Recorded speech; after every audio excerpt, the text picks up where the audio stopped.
Hi, welcome back to the Haunting Horror channel. Before watching, please subscribe to the channel, like this video and leave a comment. Have fun watching. Autumn painted the woods in vibrant hues of red and gold, a stark contrast to the dull ache in my chest. I walked the familiar path, the crunchy leaves scattering beneath my worn boots. It felt like a betrayal, this riot of color, a celebration without her. Remember when you used to complain about raking all these leaves? A faint voice whispered on the autumn breeze. I stopped in mid-stride, a sharp pang of longing shooting through me. It was her voice, light and teasing, as clear as if she were right beside me. A shiver ran down my spine. The wind, I told myself, just a trick of the rustling leaves. I continued walking, the path leading us, deeper into the woods. We used to come here often, escaping the city's clamor for the quiet whisper of trees and the symphony of birdsong. Every step, every rustle, every scent was a memory, sharp and poignant. There it is, she whispered again, the sound closer this time. Our haven. I looked up, drawn by the voice to a looming structure at the end of the path. An abandoned house, its once gleaming windows boarded shut, paint peeling like sunburned skin. A shiver ran down my spine, not from the crisp air, but from a deeper, more primal fear. This wasn't a place of happy memories. We shouldn't be here, I mumbled, more to myself than the empty air. But I feel her here, the voice insisted, laced with a desperate yearning. It's the strongest I felt. The words trailed off, but the direction was clear. My legs moved on their own accord, drawn towards the dilapidated house like a moth to a flame. The scent of damp earth and decay filled my nostrils as I approached the decaying porch. Hesitantly, I reached for the creaking door handle. A voice, rough-edged and unfamiliar, sliced through my daze. "What are you doing here?" I spun around, my heart hammering against my ribs. A young boy, no older than 10, stood on the path behind me, his eyes wide with suspicion. Just taking a look around, I stammered, surprised by how fragile my voice sounded. He squinted at me, his gaze filled with a wisdom beyond his years. "This place isn't for the likes of you," he said, his voice a low rumble. "Especially not now." "Why?" I asked, curiosity warring with the prickling unease in my gut. The boy tilted his head, his dark eyes locked on mine. "Because," he said, his voice barely a whisper, "it's remembering." The boy's words hung in the air, heavy with unspoken dread. His gaze remained fixed on me, an unsettling intensity that made me want to turn and flee. Yet, a morbid curiosity, a yearning for a connection to my lost love, held me rooted to the spot. "Remembering what?" I asked, my voice barely above a whisper. He shrugged, a movement that seemed weary in his young frame. "Something bad. Something that bleeds through the floorboards and paints shadows on the walls." A shiver ran down my spine. The house did feel oddly oppressive, the air thick and heavy, as if burdened by unseen memories. But it was the boy's mention of her presence, the faint echo of her voice, that had drawn me here. Taking a deep breath, I pushed open the creaky door. Dust motes danced in the afternoon sunlight that streamed through the broken window panes. The air hung heavy with the smell of decay and forgotten dreams. The boy hesitated for a moment, then followed me inside. "You shouldn't stay long," he warned, his voice echoing in the cavernous interior. Ignoring his warning, I wandered through the dusty rooms, each one a snapshot of a life abruptly cut short. A faded floral wallpaper clung to the walls of what must have been a bedroom. A child's doll lay crumpled in a corner, its missing eye staring vacantly into the emptiness. This was her room, the voice whispered in my ear. Her voice, or an echo of it, tinged with a sadness that threatened to pull me under. Tears welled up in my eyes, blurring the already bleak picture before me. Suddenly, a floorboard creaked beneath my feet. I froze, a primal fear gripping me. The creak was followed by another, and another, as if unseen footsteps echoed my own. A cold sweat prickled my skin. "Do you hear that?" I asked the boy, my voice trembling. He nodded, a grim confirmation of my growing paranoia. "It doesn't like visitors," he whispered, his eyes scanning the shadows that danced at the edges of my vision. Panic started to rise in my chest, a suffocating pressure that made it hard to breathe. We had to get out of there, yet my legs felt rooted to the spot, as if drawn by an unseen force. "Let's go," I urged, my voice hoarse. We turned towards the door, but the creaking floorboards had multiplied, surrounding us from all sides. The shadows seemed to writhe and twist, taking on monstrous shapes. A primal scream ripped from my throat, but it wasn't the fear that paralyzed me. No, it was the memory. A memory so vivid, so horrific, that it felt like I was reliving it all over again. The boy's face dissolved into a younger version of her, her eyes wide with terror, mirroring the terror clawing at my insides.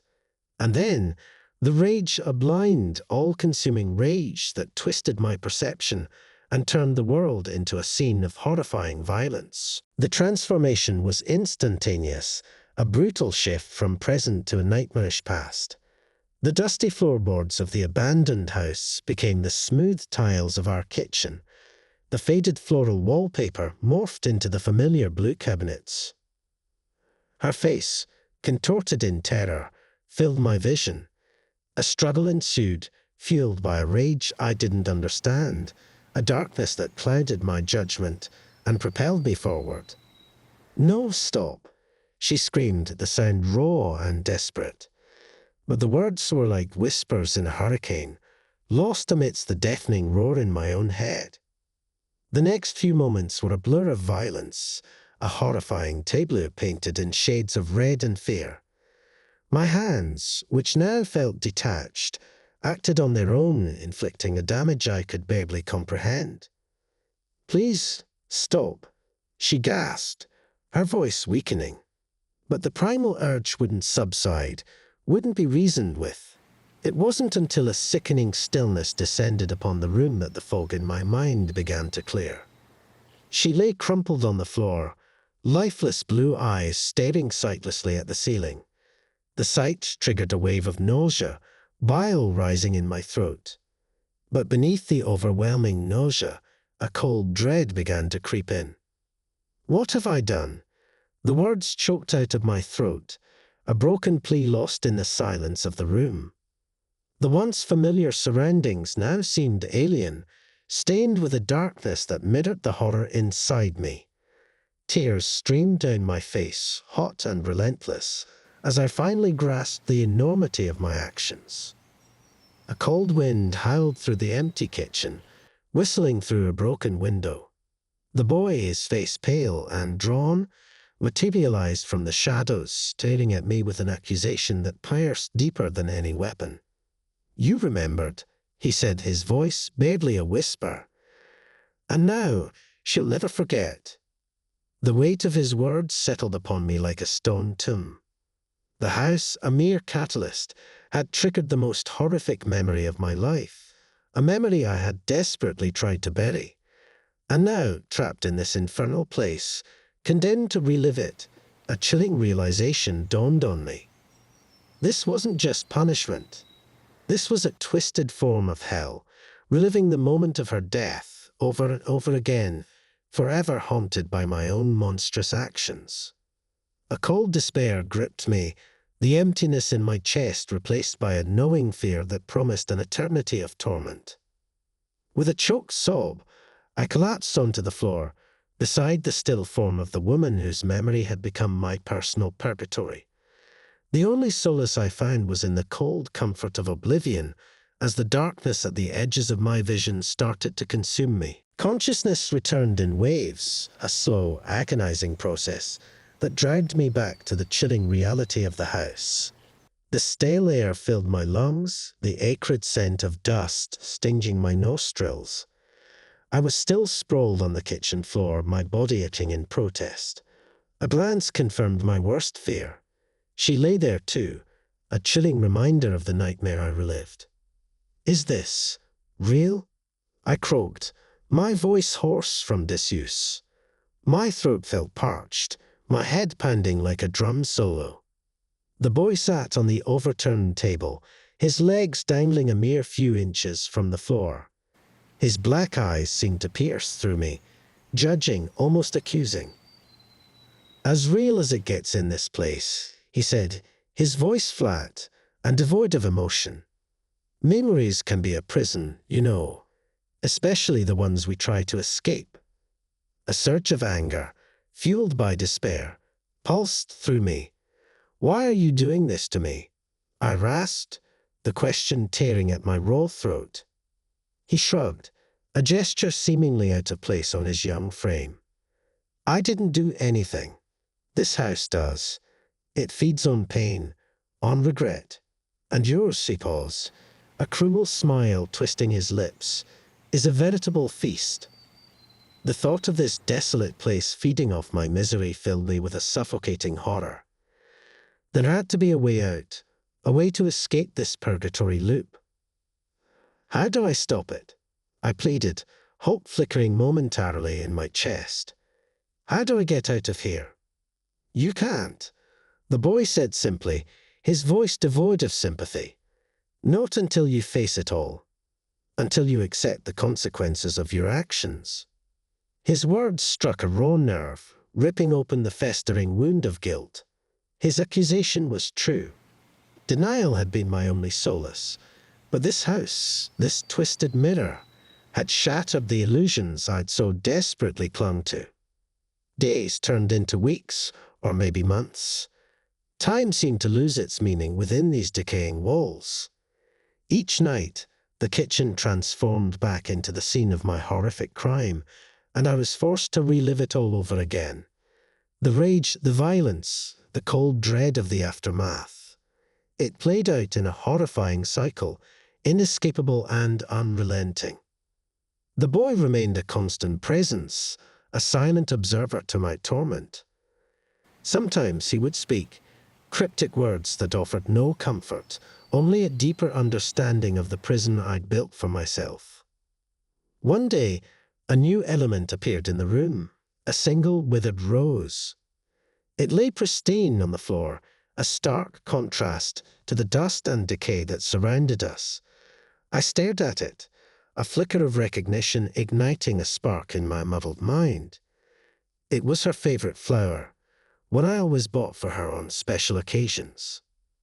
A memory surfaced, a tender one this time. Her smiling face, her eyes filled with love.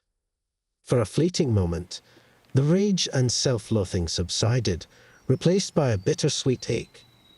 Tears streamed down my face, this time not of despair, but of a yearning so profound it hurt.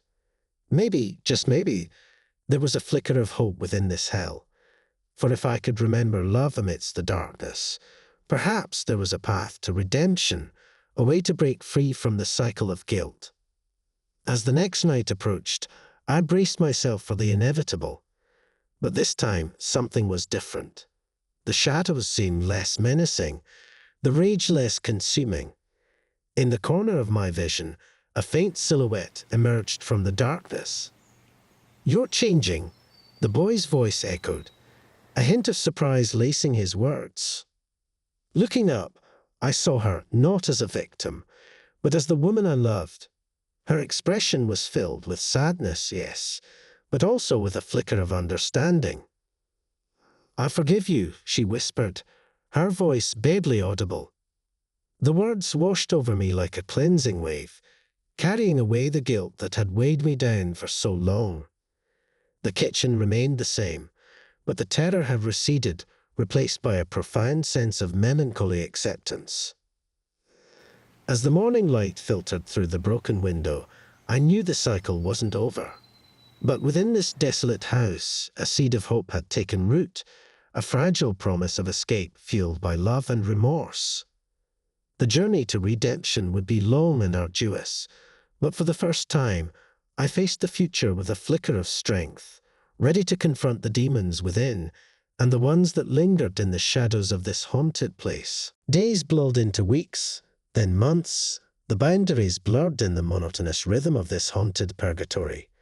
Each night, the kitchen morphed back into the scene of my horrific mistake, but the replays held a different weight now. The initial terror had dulled, replaced by a profound sadness and unwavering acceptance. She still awaited me in that corner of the room. Her once accusing gaze softened into a sorrowful acceptance. The cycle of violence had broken, replaced by a quiet dialogue conducted through tear-filled apologies and whispered words of forgiveness. One morning, as the first rays of dawn filtered through the dusty windows, the withered rose reappeared on the dusty floor. But alongside it lay another object, a worn leather-bound diary. I picked it up, my hands trembling slightly. "That's hers." The boy's voice startled me. He sat perched on the overturned table, his gaze fixed on the diary. She kept it hidden. Curiosity battled with trepidation as I flipped through the yellowed pages. They were filled with her handwriting, a familiar script that brought a fresh wave of grief. Her entries spoke of hopes and dreams, of her love for me, and a fear that sometimes lurked in the shadows, a fear of my outbursts, of the darkness she sometimes glimpsed within me. A chill ran down my spine as I read a particular entry, dated the day of her death. It spoke of a fight, a heated argument that mirrored the events leading up to the tragedy. The final sentence, scrawled in a hasty hand, sent a jolt of terror through me. "I pray he doesn't turn into the monster he fears he might become." The words echoed in my mind, a confirmation of a horrifying truth. The darkness wasn't entirely external. It had always resided within me, waiting to be unleashed. A wave of nausea washed over me, mingled with a renewed sense of determination. "I have to understand," I rasped, looking up at the boy. "What happened here?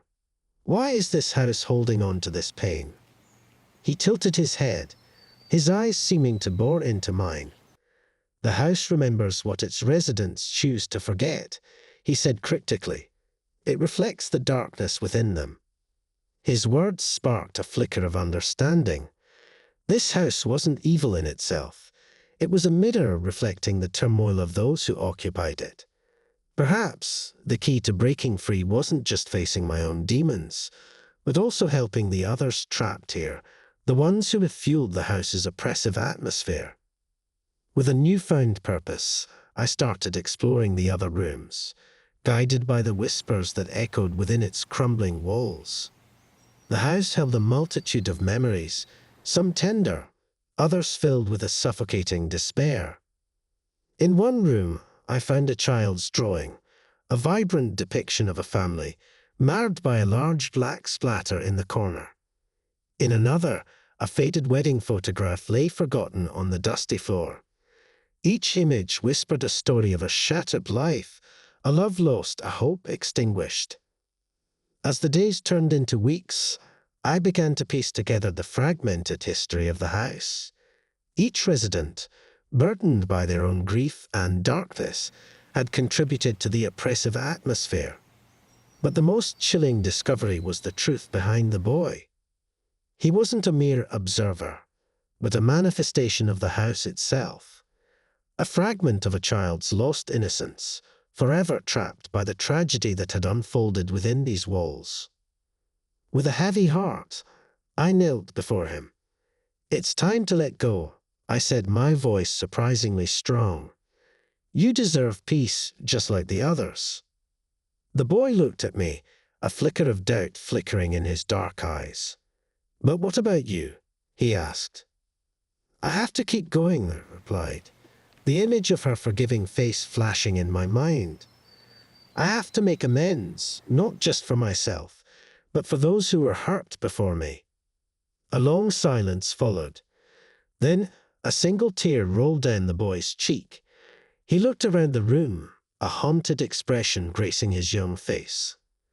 With a sigh that seemed to carry the weight of centuries, he faded away, leaving behind only a faint echo and the lingering scent of innocence lost. A new chapter had begun.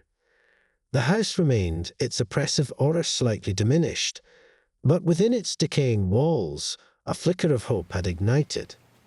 It was a long road to redemption, but I was no longer alone.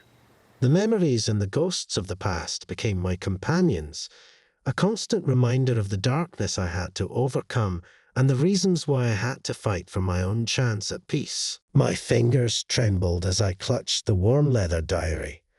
Her familiar handwriting blurred with tears as I devoured her entries. Each line was a brushstroke painting a portrait of a vibrant life and a love that transcended words. But lurking beneath the happiness, a chilling shadow pulsed, the fear of my outbursts, a monster she glimpsed lurking within me. A strangled sob escaped my lips. The monster wasn't a figment of her imagination.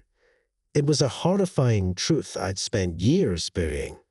Shame and guilt threatened to drown me, but a flicker of defiance sparked amidst the despair. "I won't let the house win," I muttered, staring down the boy perched on the overturned table. "I have to understand what happened here." He remained silent, his gaze unwavering as if seeing through me. "This house," he finally spoke, his voice a chilling echo, "holds on to the echoes of its residents' deepest darkness. It thrives on pain and forgotten sins." His words echoed like a morbid prophecy. This wasn't just a prison for my own demons. It was a repository of the pain and darkness that had plagued everyone who had ever resided here. But a new resolve bloomed within me. If this house amplified negative emotions, could it not also amplify love and forgiveness? The thought sparked a desperate hope. Perhaps, by facing and addressing the sorrows of the past, I could not only break free myself, but also offer some semblance of peace to the other trapped souls. With a newfound purpose, I pushed myself off the dusty floor. The kitchen, once a scene of horror, transformed into a starting point. Each room, a forgotten memory waiting to be unearthed. In one dusty corner, I found a faded photograph. A young couple, their faces beaming with a love stolen by tragedy. In another, a child's drawing, a vibrant family portrait marred by a cruel slash of black. These fragments, like scattered pieces of a shattered mirror, began to reveal a disturbing narrative. Each resident, burdened by their own darkness, had fueled the house's despair. There was a lingering presence in the attic, a despair so palpable it clung to my skin. As I climbed the creaking stairs, the air grew heavier, the shadows twisting and morphing into menacing shapes. A woman materialized in the dusty attic, her face etched with sadness. Her eyes, filled with a lifetime of regret, locked onto mine. "You shouldn't be here," she rasped, her voice barely a whisper. "I'm here to help," I replied, my voice surprisingly steady despite the oppressive atmosphere. "Tell me your story." She hesitated, then spoke of a love lost, a betrayal that festered into a consuming darkness. Her words painted a picture of a life driven by bitterness, leaving behind an emptiness that echoed within the house. As I spoke of forgiveness and of moving on, a flicker of hope flickered in her eyes. Tears streamed down her face, cleansing a burden carried for far too long. With a sigh that seemed to carry the weight of centuries, she faded away, leaving a faint scent of lavender in her wake. The woman was gone, but the weight of responsibility settled upon my shoulders. The house still stood, a testament to the darkness that resided within its walls. But a tiny seed of hope had taken root. Perhaps redemption wasn't just for me, but for all who had been consumed by this place. I returned to the kitchen, a renewed determination fueling my steps. The boy sat on the overturned table, his eyes following me with an unsettling intensity. "There are more," I stated, meeting his gaze. "We have work to do." A flicker of surprise, perhaps even approval, crossed his face. The house remained, with its oppressive aura slightly diminished. But within its decaying walls, a battle raged, a fight not for escape, but for the chance to heal and let go. The road to redemption stretched before me, paved with the ghosts of the past. But for the first time, I faced it with a flicker of hope, a newfound purpose, and a companion in my grief. The boy, no longer an embodiment of despair, but a potential ally in redeeming not only this house, but also the souls trapped within its walls. The days blurred into weeks, each sunrise bringing a renewed sense of purpose. The house remained a monument to forgotten sorrow, but with each resident I encountered, a chip chipped away at its oppressive atmosphere. One afternoon, drawn by a faint melody, I found myself in a dusty living room. A man sat hunched over a grand piano, his fingers dancing over the keys, creating a melody filled with a deep melancholy. "Beautiful," I said softly, my voice echoing in the silence. The man startled, his eyes filled with surprise and a hint of fear.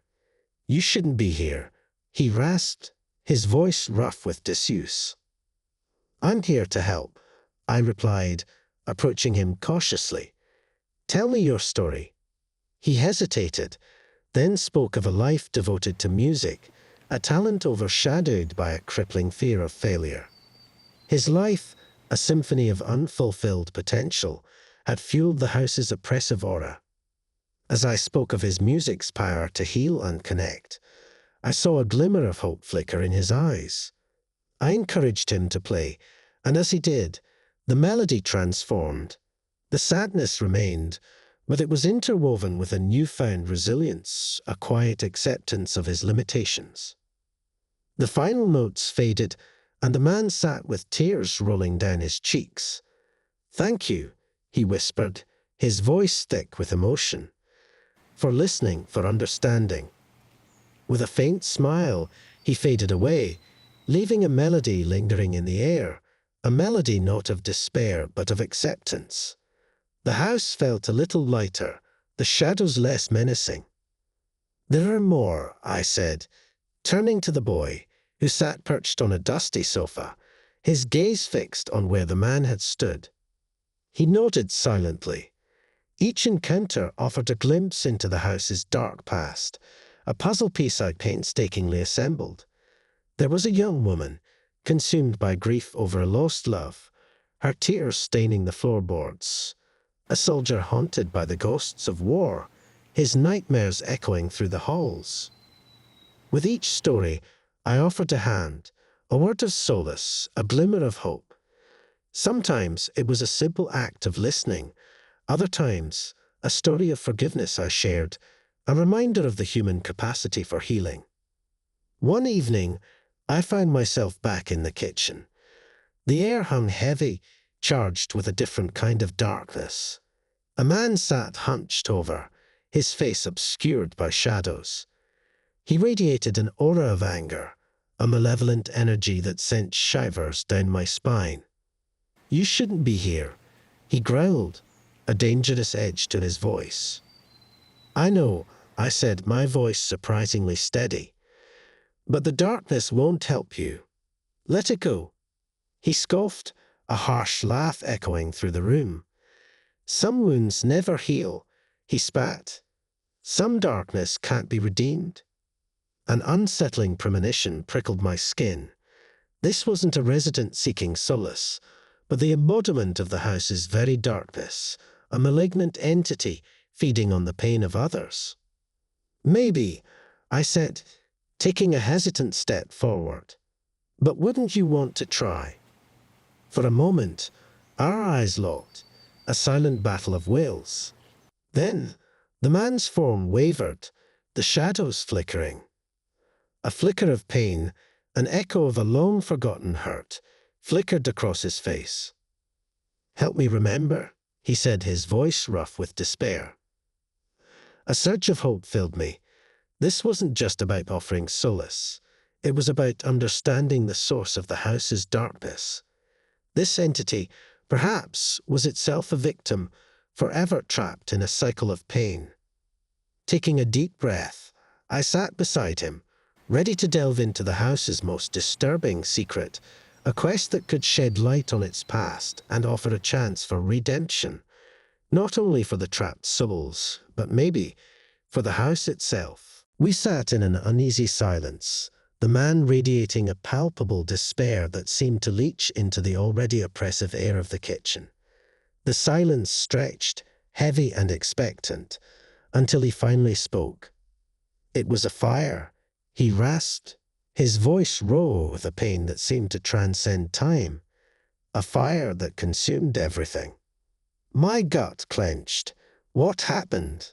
I asked, my voice barely above a whisper.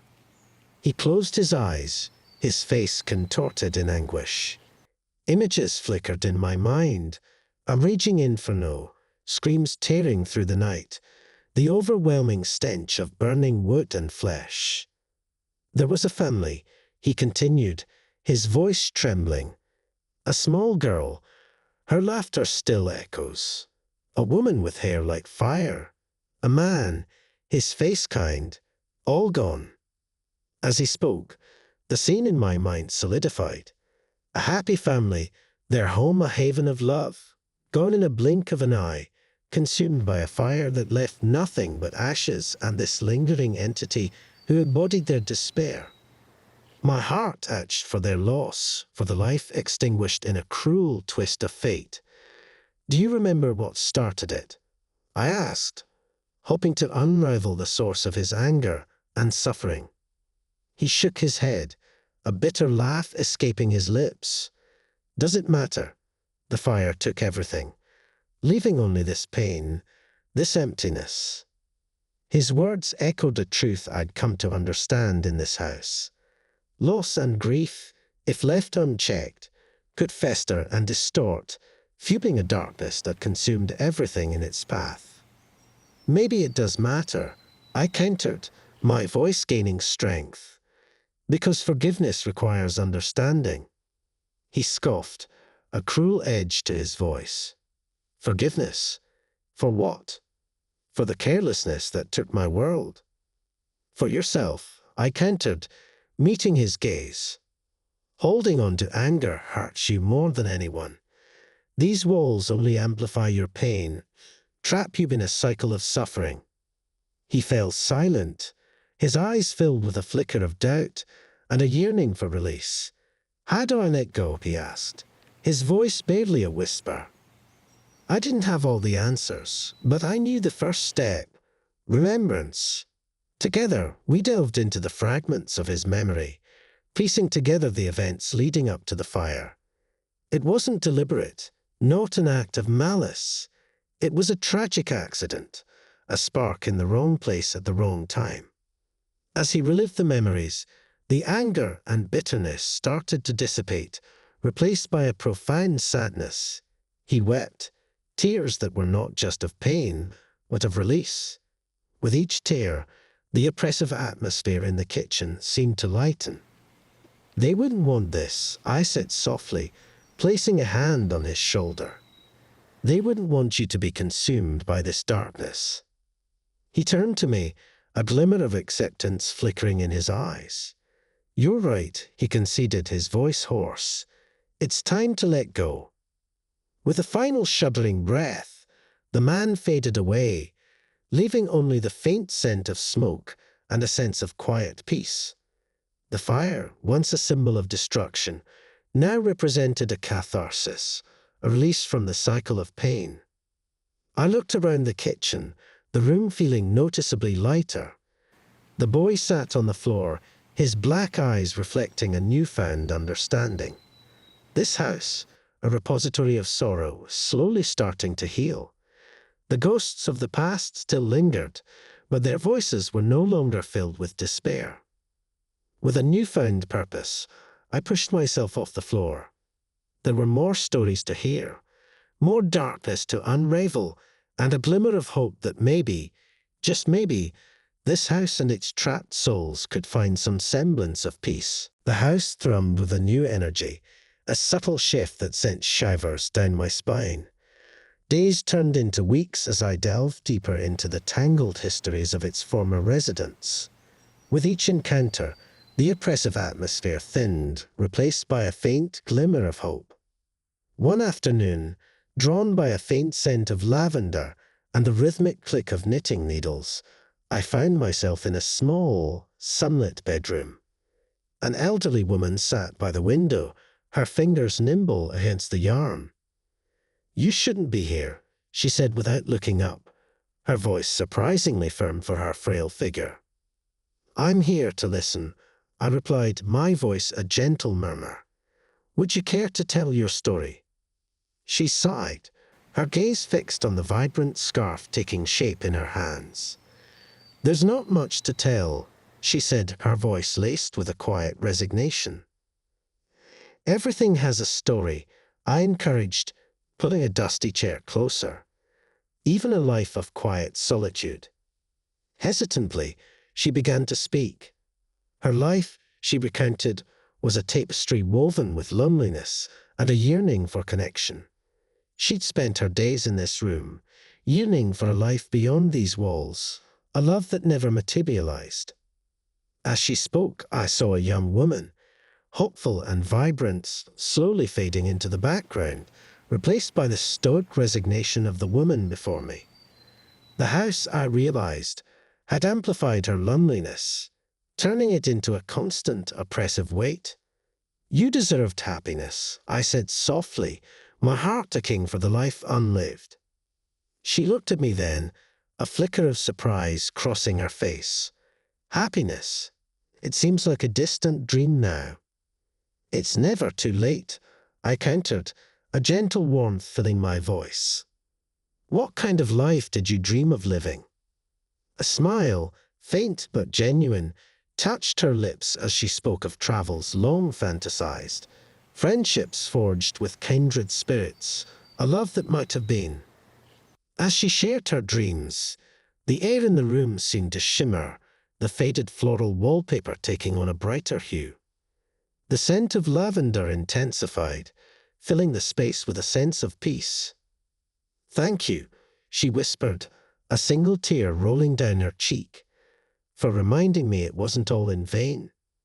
With a final contented sigh, she closed her eyes, her form fading away along with the scent of lavender, leaving behind only the vibrant scarf, a testament to a life quietly dreamed but deeply felt.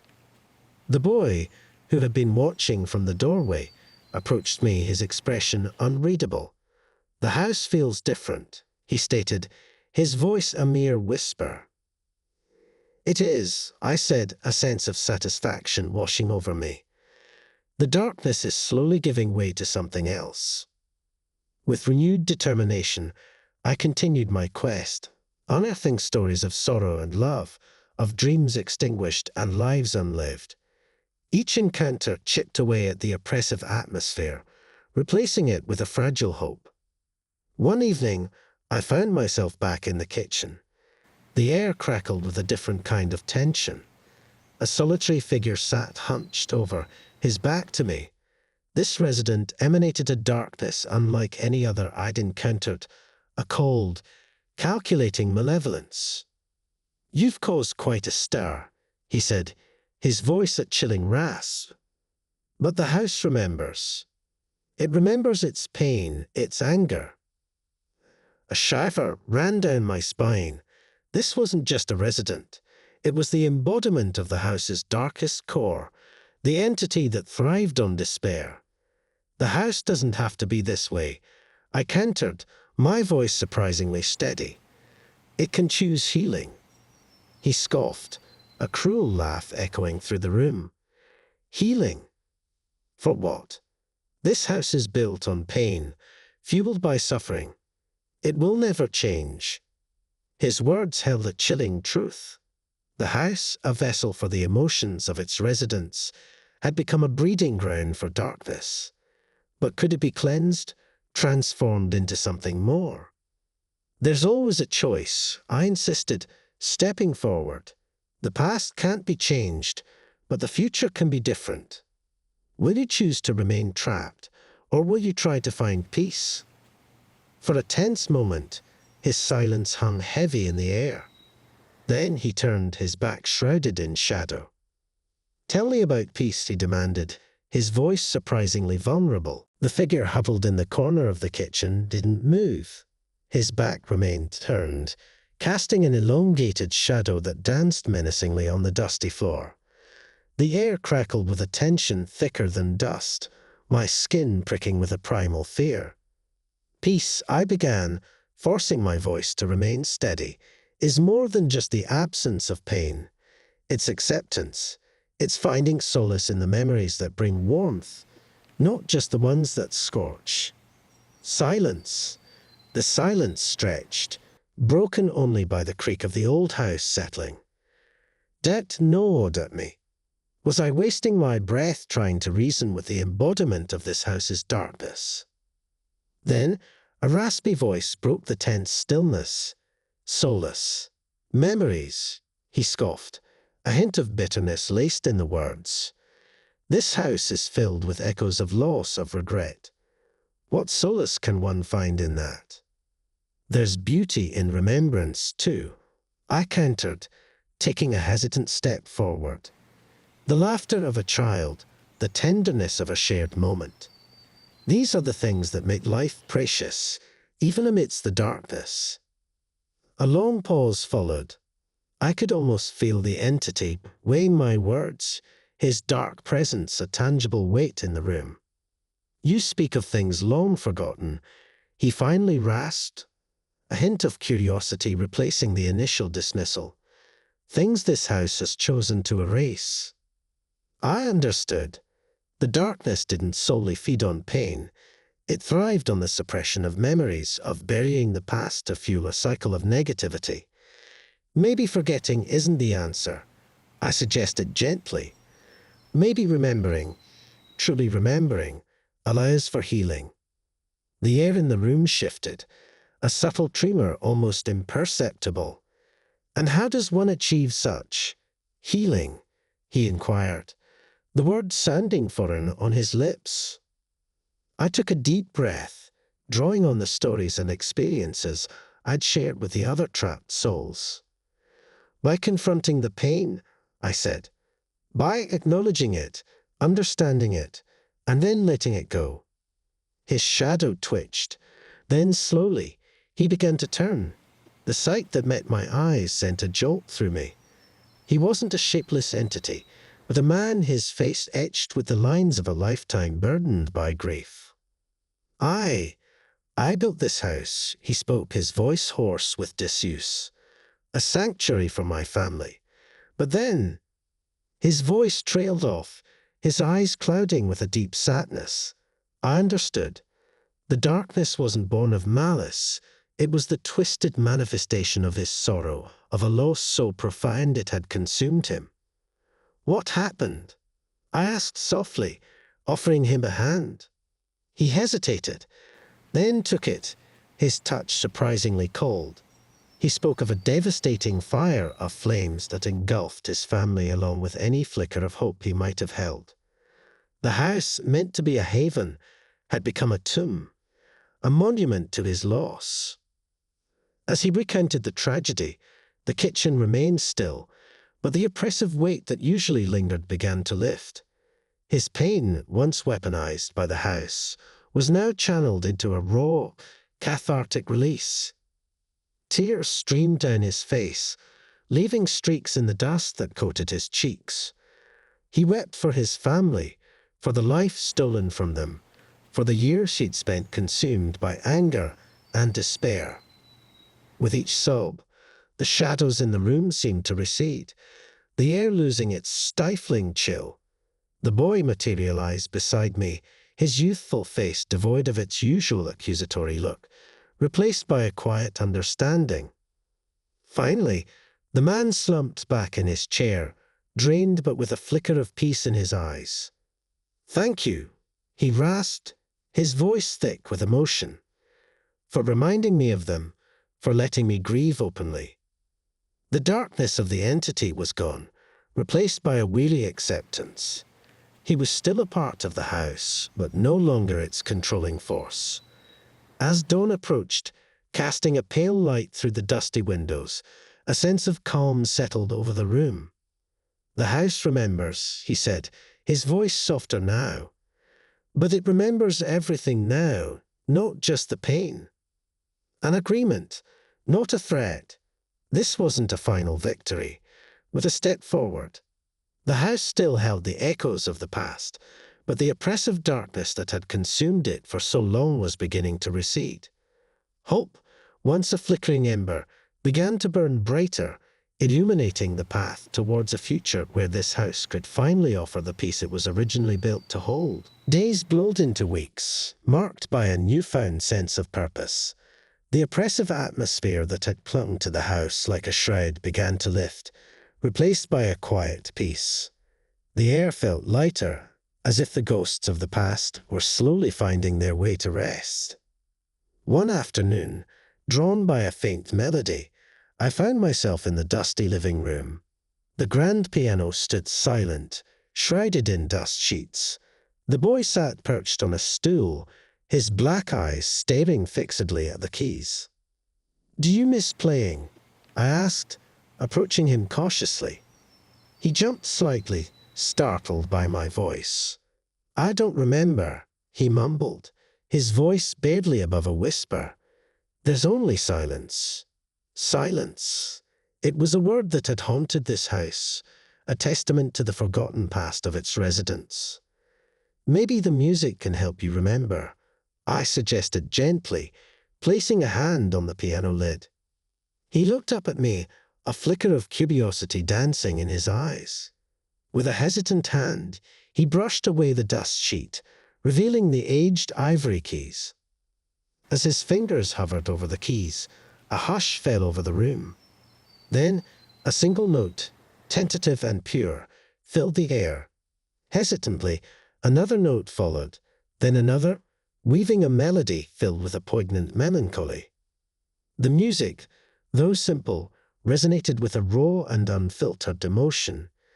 It was the lament of a lost childhood, a yearning for a life that was never fully lived. As the melody unfolded, images flickered in my mind. A young boy, filled with a passion for music, his laughter echoing through the house. The boy stopped playing, his eyes wide with a confusion tinged with recognition. "Who? Who is that?"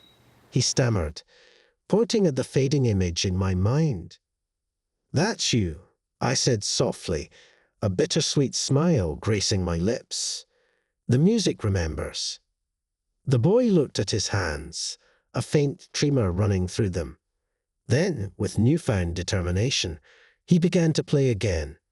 The melody shifted, the melancholic notes intertwined with bursts of joy, a testament to the resilience of the human spirit.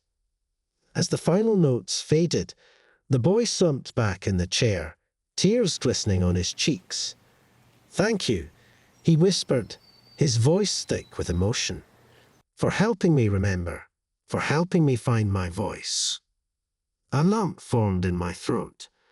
The house was healing, not just through the catharsis of its trapped souls, but also through acts of creation, of beauty, emerging from the ashes of the past. "It was you all along," I said, placing a hand on his shoulder. "This house, these memories, they're a part of you. They don't define you, but they make you who you are." He looked up at me, a newfound understanding dawning in his eyes. "Now what?" he asked, his voice a mere whisper. "We move forward," I replied, a sense of hope blooming within me. The house still holds echoes of the past, but now it also holds something else, the promise of a future. We sat in silence for a moment, the melody lingering in the air, a testament to the healing power of memory and the resilience of the human spirit. There would be new challenges, new stories to unearth. But the house was no longer just a prison. It was a vessel of memory, a canvas waiting to be painted with a new narrative, a story of acceptance, forgiveness, and ultimately, a fragile but persistent hope for peace. The house hummed with a gentle energy, a stark contrast to the oppressive atmosphere that had once clung to it. The remaining residents, their stories heard and burdens acknowledged, now moved with a newfound lightness. The boy, no longer burdened by the weight of forgotten memories, roamed the halls with a mischievous glint in his eyes, his black hair catching the sunbeams streaming through the dusty windows. One afternoon, I found him perched on the windowsill of the attic room, staring out at the sprawling landscape beyond. "Do you ever feel trapped?" he asked, his voice barely a whisper. I joined him on the windowsill, the cool air carrying the scent of pine and freshly turned earth. "Sometimes," I admitted, "even though the darkness has faded, this house is still filled with echoes of the past." He nodded thoughtfully, his gaze fixed on a distant horizon. "But the past doesn't have to hold us captive, does it?" His words held a wisdom far beyond his years. "No," I replied, a smile tugging at my lips. "The past shapes us, but it doesn't have to define us. We have the power to choose how we move forward." A comfortable silence settled between us, broken only by the chirping of birds and the gentle rustling of leaves. As the sun began its descent, casting long shadows across the land, a newfound restlessness stirred within me. "We can't stay here forever," I declared, my voice gaining strength. "This house has served its purpose. It's time for us all to move on." The boy looked at me, a flicker of sadness crossing his youthful face. "What about you?" he queried, his voice laced with a hint of concern. "You helped us find peace. Where will you go?" The truth was, I wasn't sure. The house had become an anchor, its residents holding a peculiar space in my heart. Leaving them felt like abandoning a responsibility. "I'll find my own path," I replied, a newfound determination filling my voice. "But you," I said, turning to face him, "you have a world waiting to be explored, a life to experience." He looked at me steadily, his black eyes reflecting a kaleidoscope of emotions. "But what if the outside world isn't ready for?" He trailed off, gesturing vaguely towards the house. "The world is full of stories, good and bad," I countered. "And you, my friend, have a story worth telling. A story of healing, of facing the darkness and finding the light." He remained silent for a moment, processing my words. Then, a small smile touched his lips. "All right," he finally said, a hint of excitement in his voice. "But before I go, there's one thing I need to do." Curiosity piqued. I followed him as he navigated the familiar halls, a sense of anticipation building in my chest. He stopped outside the kitchen door, a hint of solemnity replacing his playful expression. "Thank you," he said, his voice filled with sincerity, "for listening, for remembering, for showing me the light." A lump formed in my throat, and I found myself speechless. All I could do was nod, my heart overflowing with emotions I couldn't quite express. With a final wave, he turned and pushed open the kitchen door. A soft light emanated from within, and then the kitchen was empty. The boy, the embodiment of the house's forgotten memories, had finally found peace, his presence fading like the last rays of the setting sun. A wave of quiet settled over the house, a melancholic peace. One by one, the other residents had also faded away, leaving behind a sense of profound loss and a newfound freedom. As I stood in the now empty kitchen, the weight of responsibility lifted from my shoulders. This house had served its purpose, not as a prison, but as a crucible where fractured souls found solace and redemption. Stepping outside, I inhaled the crisp night air, the familiar weight of the world pressing upon me. The house loomed behind me, a silent sentinel against the backdrop of a star-studded sky. My journey here was over, but the lessons learned within these walls would stay with me forever.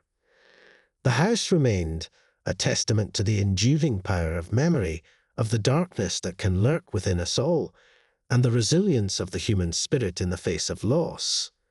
With a final look back at the house, now bathed in the ethereal glow of moonlight, I turned and walked away, ready to face my own unknown future, forever shadowed, but not consumed by the ghosts of this haunted past. Months blowed into years, the memory of the house a lingering echo in the back of my mind.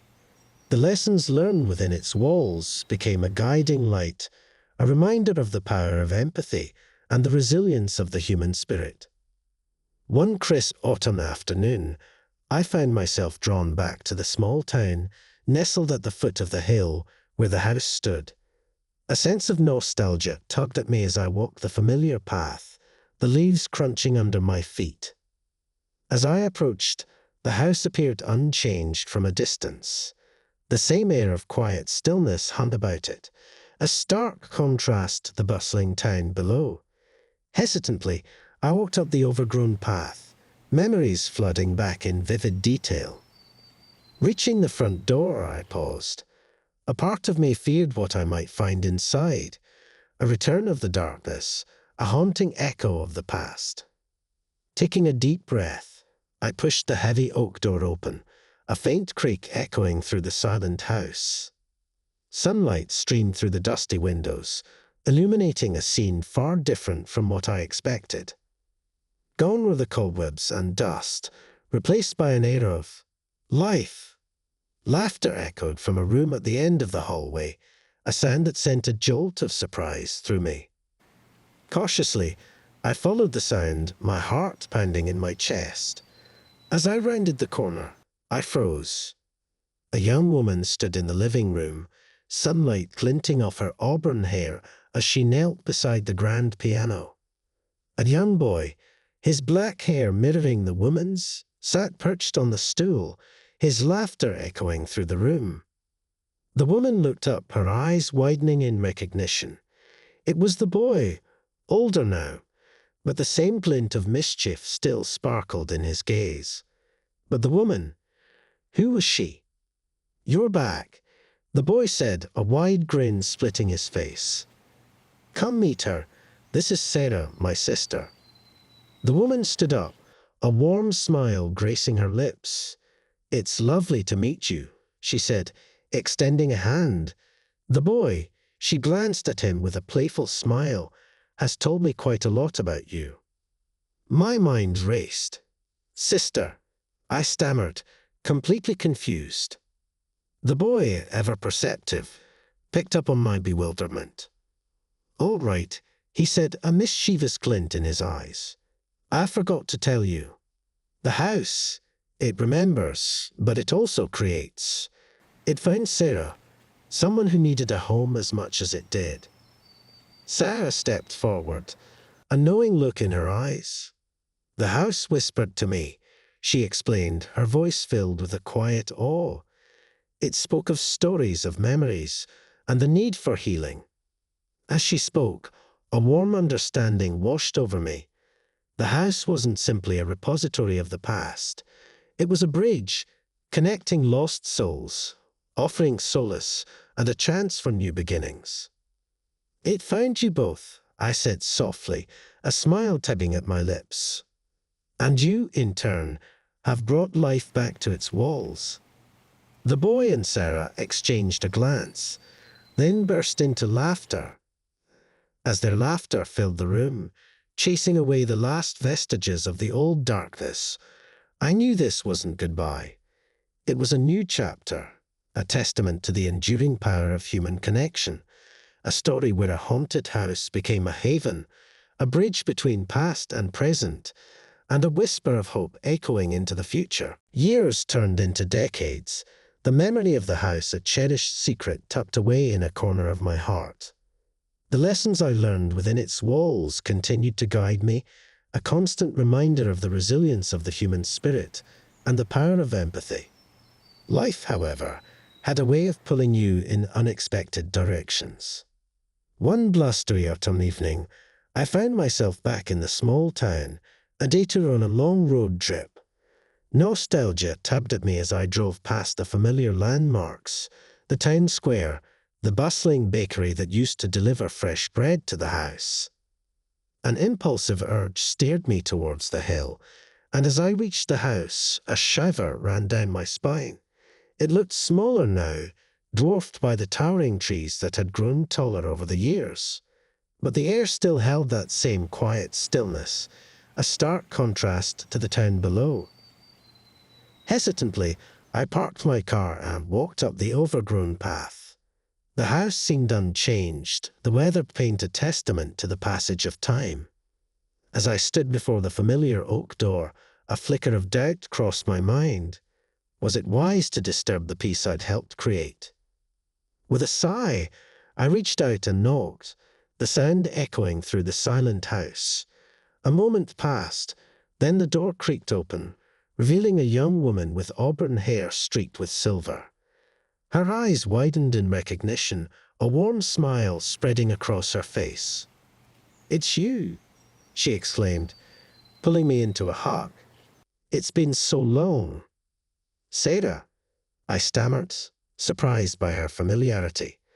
"How did you know?" "The house remembers," she chuckled, leading me inside. The familiar scent of cinnamon and freshly brewed coffee filled the air. Sunlight streamed through the dusty windows, illuminating a room that felt both new and familiar. "It whispers stories, you know," Sarah continued, placing a steaming mug in my hands. "Stories of the past and stories yet to be written." I took a sip of the coffee, the warmth spreading through me. "The boy," I began hesitantly, "is he?" "He's grown," Sarah finished my sentence, a wistful smile playing on her lips. "He left a few years ago, went off to explore the world you told him about." A pang of sadness, mixed with a sense of pride, tugged at my heart. The boy, now a man, venturing out into the world, carrying the lessons learned within these walls.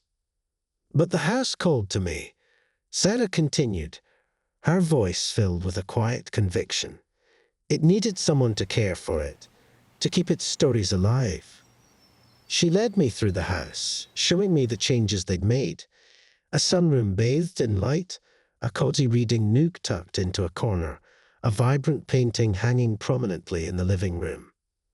"That's you," I said, pointing at the painting, a depiction of a young woman with gentle eyes, standing in front of the house. "She looks kind." Sarah smiled. "She was," she replied softly. The house whispered her story too, a story of loss and longing. In a way, I feel like I'm honoring her memory. As the sun began to set, casting long shadows across the room, a deep sense of peace settled over me. The house, once haunted by the echoes of the past, had become a refuge, a sanctuary for those seeking solace and connection. "Thank you," I said, taking Sarah's hand, "for what you've done for this place, for keeping its heart alive." She squeezed my hand in return. "We all have a part to play," she said, her eyes twinkling. "And who knows, maybe someday, the house will whisper another story, another chapter in its ever-evolving narrative." As I stepped back out into the twilight, the house silhouetted against the darkening sky, I knew she was right. The house would continue to stand, a testament to the enduring power of memory, a bridge between past and present, and a beacon of hope, whispering stories of loss, redemption, and the enduring strength of the human spirit. And perhaps, someday, our paths would cross again, within the warm embrace of the house that had brought us all together.